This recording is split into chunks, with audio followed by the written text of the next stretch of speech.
action, let's go. 추억 건물을 찾으러. Pengertian pendekatan saintifik.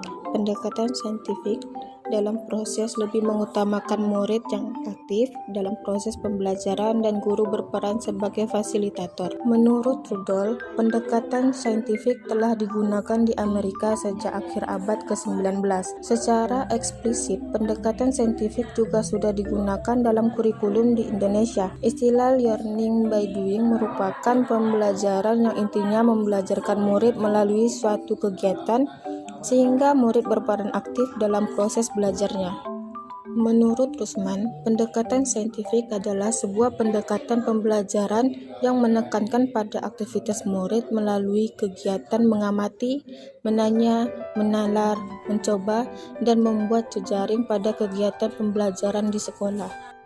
Berdasarkan uraian dari pendapat ahli di atas, maka dapat diambil kesimpulan bahwa saintifik merupakan pendekatan yang di dalamnya dapat mengaktifkan suasana pembelajaran antara guru dengan murid sehingga melahirkan kondisi aktivitas aktif melalui 5 tahapan, yaitu acak, amati, tanya, coba, asosiasi, dan komunikasi.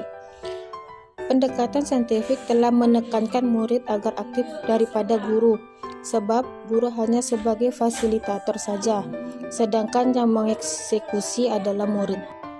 Skenario pendekatan saintifik.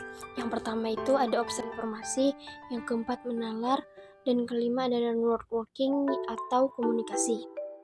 Langkah-langkah pendekatan saintifik. Yang pertama ada kurikulum menekankan pada dimensi pedagogik modern dalam pembelajaran, yaitu menggunakan pendekatan ilmiah dalam pembelajaran. Pendekatan yang dapat dijadikan sistem agar tercapainya pembelajaran yang diharapkan ialah pendekatan saintifik. Pendekatan saintifik berperan penting agar tercapai materi yang diajarkan pada pembelajaran PPKN di SD atau MI. Pendekatan saintifik adalah salah satu pendekatan yang mampu menghilangkan fobia siswa akan belajar PPKN. Adapun langkah-langkah pendekatan saintifik yaitu meliputi awalnya itu dari mengamati, menanya, mencoba mengumpulkan informasi, setelah itu menalar dan mengkomunikasikan. Mengamati merupakan metode yang mengutamakan kebermaknaan proses pembelajaran, meaningful learning. Kegiatan belajar yang dilakukan dalam proses mengamati ialah dengan membaca, mendengar, menyimak, dan melihat. Menanya adalah kegiatan pembelajaran yang dilakukan dengan cara mengajukan pertanyaan suatu penjelasan yang belum dimengerti dari yang diamati atau pertanyaan untuk mendapatkan informasi tambahan tentang apa yang diamati. Mencoba adalah kegiatan pembelajaran yang berupa perlakuan melalui percobaan dan mencari informasi seperti membaca buku, teks atau website, melihat sesuatu objek, kejadian, aktivitas, dan wawancara dengan narasumber. Menalar atau menegosiasikan atau mengelola informasi.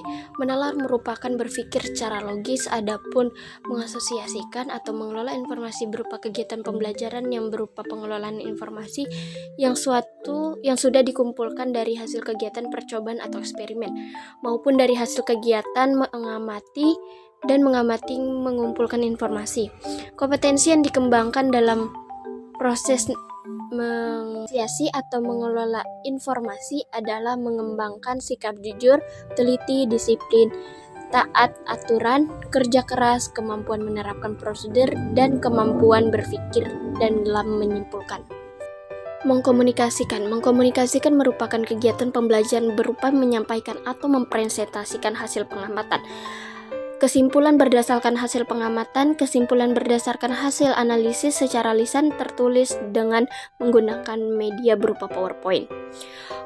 Kompetensi yang dikembangkan dalam tahap mengkomunikasikan adalah pengembangan sikap jujur, teliti, toleransi, kemampuan berpikir sistematis, mengungkapkan pendapat dengan singkat dan jelas, dan mengembangkan kemampuan berbahasa yang baik dan benar.